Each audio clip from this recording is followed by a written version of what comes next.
Hi friends, మనము కొన్ని విషయాలని నేర్చుకుంటాం, కానీ ఆ విధంగా మనం చేయలేకపోతుంటాం. కొన్ని రీల్స్ చూసి, కొన్ని వీడియోస్ చూసి, లేకపోతే కొన్ని పుస్తకాల్లో కొన్ని విషయాలను చూసి మనం నాలెడ్జ్ని సంపాదిస్తాం. కానీ అదే నాలెడ్జ్ని మనం ఇంప్లిమెంట్ చేయడంలో చాలా కష్టపడవలసిన అవసరం అనేది ఏర్పడుతుంది. ఎందుకు కష్టపడుతున్నాం అన్నది మనకు అర్థం కాదు. మనం నేర్చుకున్నాం కదా, మనం ఎందుకు చేయలేకపోతున్నాం అన్న దానికి ఈరోజు నేను కారణం మీకు చెప్తాను.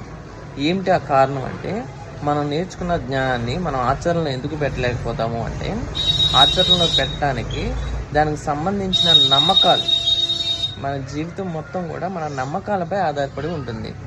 ఏదైనా ఒక విషయాన్ని మనము దాన్ని ఎలా నమ్మాము, మన మైండ్లో ఆ బిలీఫ్ సిస్టమ్ అనేది ఎలా ఉంది అనేది చాలా చాలా ఇంపార్టెంట్. ఈ నమ్మకాలు అనేవి ఎలా ఏర్పడతాయంటే, మనం పెరిగిన వాతావరణం, చిన్నతనం నుంచి మనం పెరిగిన వాతావరణం అయి ఉండొచ్చు, మన టీచర్స్ అయి ఉండొచ్చు, మనం చదివిన పుస్తకాలు అయి ఉండొచ్చు, మన సోషల్ ఎన్విరాన్మెంట్ కూడా అంతా కూడా మన నమ్మకాలపైన ఆధారపడి ఉంటుంది. అవి మనలో ఉన్నాయా అని కూడా మనకు తెలియదు. అవి మన సబ్ కాన్షియస్ మైండ్లో, మన కాన్షియస్ మైండ్లో ఉండొచ్చు, సబ్ కాన్షియస్ మైండ్లో కూడా అవి మనకి ఉండిపోవచ్చు. ఇది నా నమ్మకం అని మనకు కూడా తెలియదు. కానీ మనం ఒక గోల్ని సాధించడానికి ఇవి మనకి మన పాత నమ్మకాలు మనకు అడ్డుగా నిలవటం అనేది జరుగుతుంది. అందువల్ల నమ్మకాల యొక్క పాత్రని, నమ్మకాల యొక్క విశిష్టతని మనం చాలా జాగ్రత్తగా తెలుసుకోవాలి.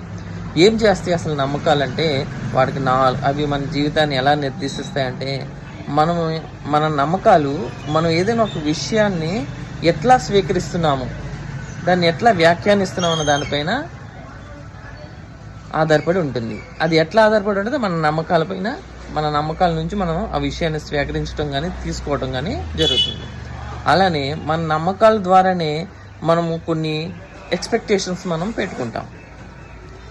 అలానే ఏదైనా ఒక పనిని మనం చేయడానికి కానీ, మన ఎక్స్ప్రెషన్ ఈ రకంగా ఇవ్వటానికి కూడా మన నమ్మకాలే కారణం. అలానే ఒక పని యొక్క రిజల్ట్ యొక్క చేసిన తర్వాత వచ్చే రిజల్ట్ ఉంటుంది కదా, మనం చేసిన పనుల ద్వారా వచ్చే రిజల్ట్ ఉంటుంది కదా, అది కూడా మనం ఎలా స్వీకరిస్తామంటే మన నమ్మకాల నుంచి మనం స్వీకరించడం అనేది జరుగుతుంది. అంటే ఈ మన యొక్క గోల్కి సంబంధించిన విషయాలన్నింటిలో కూడా మనం ఏదైతే నేర్చుకున్నామో దాన్ని ఆచరించడంలో మనకి ఏర్పడే అడ్డంకుల్ని ఎలా ఛేదించాలంటే, అవి మన నమ్మకాలలో ఎక్కడైనా తేడా ఉన్నదా, ఆ నమ్మకాల్లో మనం ఎక్కడైనా తేడాన్ని గమనించి ఆ పాత నమ్మకాల ప్లేస్లో కొత్త నమ్మకాలను మనం తీసుకురావాలి. అయితే నమ్మకాలు అనేవి ఎట్లా అంటే, బిలీఫ్ సిస్టమ్ అనేది స్ట్రక్చర్డ్ ఎనర్జీ, అది అన్స్ట్రక్చర్డ్ ఎనర్జీ కాదు, స్ట్రక్చర్డ్గా ఉంటుంది ఆ ఎనర్జీ అనేది. సో ఎనర్జీని మనం తీసేసేయలేం. మనందరికీ తెలిసిందే కదా, శక్తి నేతృత్వ నియమం. శక్తిని